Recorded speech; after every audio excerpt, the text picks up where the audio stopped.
Hey, what's up guys? Akila here from mealprep.asia, and since it's the rainy season here in Singapore, I thought what better way than to make something comforting, something that most of us are familiar with, called the healthy Dry Mee Siam. Check it out.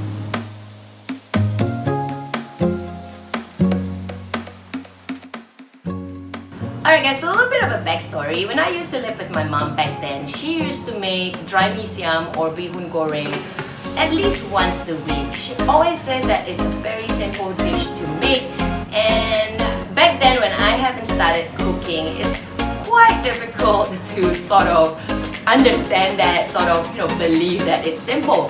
So I was actually inspired by her to make healthy Dry Mee Siam, and turns out it's really hard to believe, but it is really easy to make this dish.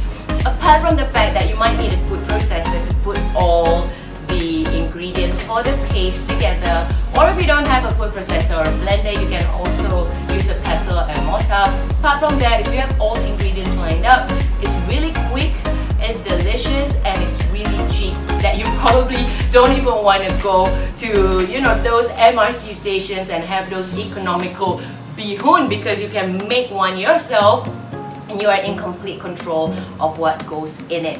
So I really hope that I can inspire you to make this dish. It's easy. All you need is a couple of ingredients, maybe about 20 to 30 minutes of your time, and then boom, you get 3 meals, or you can just serve it to your family, and I promise you they will love it. So if you are ready, grab a piece of paper and a pen and find out what you need.